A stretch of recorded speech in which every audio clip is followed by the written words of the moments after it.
లేవండి.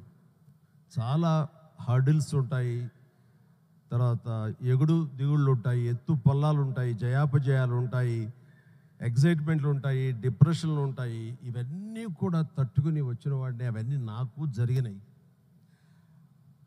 ఒకే ఒక ఎగ్జాంపుల్గా చెప్పాలంటే, నా మైండ్ సెట్ ఎలా ఉండిందంటే, ఒక ఉదాహరణకి చెప్పేస్తాను.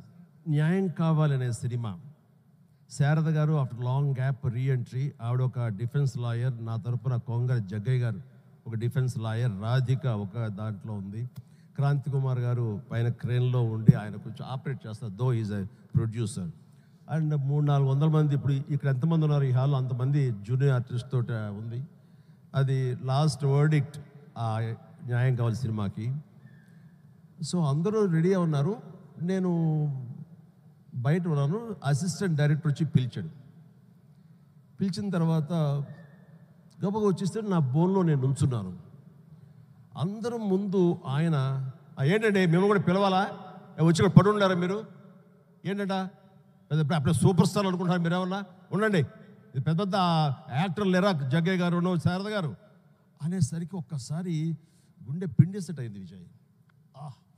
ఇందులో నా తప్పే ఉంది, బయటే ఉన్నాను, ఫ్లోర్ బయట, వాళ్ళు పిలిచారు, వచ్చాను, కూర్చున్నాను, ఎదురు తప్పేంటి, ఎందుకు అలా అరుస్తాడు, పైగా క్రెయిన్ పైన ఉండేసరికి ఆయన అరుపులు అందరికీ వినపడుతున్నాయి. అలాగే కామ్ అయిపోయాను. ఆ రోజు మధ్యాహ్నం భోజనం చేయబుద్ధి కాలేదు. సాయంత్రం ఇంటికి వెళ్ళిపోయిన తర్వాత నా ల్యాండ్ ఫోన్ వచ్చింది. నేనే క్రాంతి కుమార్ని మాట్లాడుతున్నాను. చెప్పండి సార్.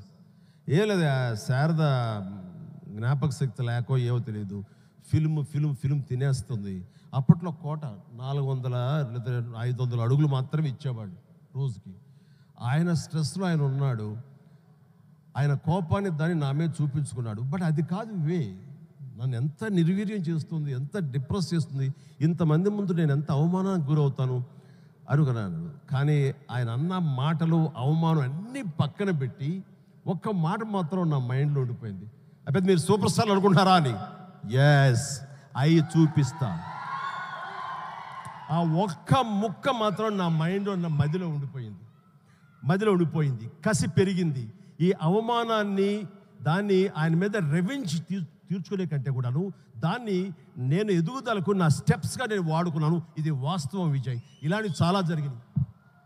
నా అవమానాలను కూడా నాకు అనుకూలంగా మార్చుకున్నాను. అందుకని నా ఎవరి మీద ద్వేషం లేదు. ఎవరు ఏమన్నా సరే, ఏ చవాకులు పేలినా సరే ఇలా కూర్చొని నవ్వుకుంటూ ఉంటాను. సార్, ఎందుకంటే ఎంత హార్డ్వేర్ వచ్చాడు నాకు మాత్రమే తెలుసు. అంత హార్డ్వేర్ వచ్చాడు నాకు, ఇవన్నీ తట్టుకోవు, నా దాకా రాదు. That's it. మీరు ఎలాంటి సినిమాలు చూడడానికి ఇష్టపడతారు Chiru sir? What films do you enjoy watching?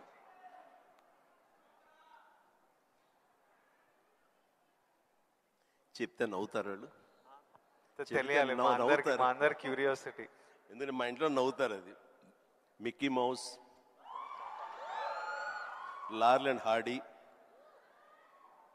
ఇలాంటి సినిమాలన్నీ చూస్తుంటాను. అండ్ ఇది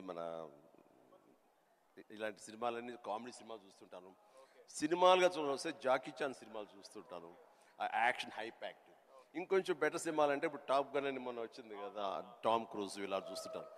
ఏమంటే ఆ లవ్ స్టోరీ చూసారా మీరు, ఎంత బాగుంది, టైటానిక్ షిప్. మీరు చూడాలంటే వావ్, గ్రేట్ మూవీ. ఎస్ అన్నాను, కానీ నేను దాన్ని చూడలేకపోయాను. అంటే ఏదో విషాదం, బాధ, అది అన్ని. అందుకనే నేను సినిమాలకు సంబంధించి మాత్రం లైట్ హార్టెడ్ ఫిల్మ్స్ చూస్తాను.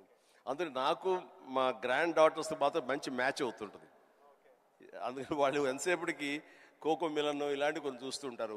నేను కూడా వాళ్ళతో కూర్చొని అలా చూస్తూ ఉంటాను. వాళ్ళు వెళ్ళిపోతారు కానీ ఇంకా అలా చూస్తూనే ఉంటాను. ఏమండి ఆపేయండి, వెళ్ళిపోయినాడు, అవునా కదా, బాగానే ఉందని. అంటే ఆ మిక్కీ మౌస్ వాటిలో ఉండే టైమింగ్ అని, అది కానీ ఆ క్రియేటివిటీ చాలా ఇంట్రెస్టింగ్ ఉంటుంది. అలా చూస్తూ ఉంటాం. అందుకనే నవ్వుకుంటారు ఎవరైనా సరే. అండ్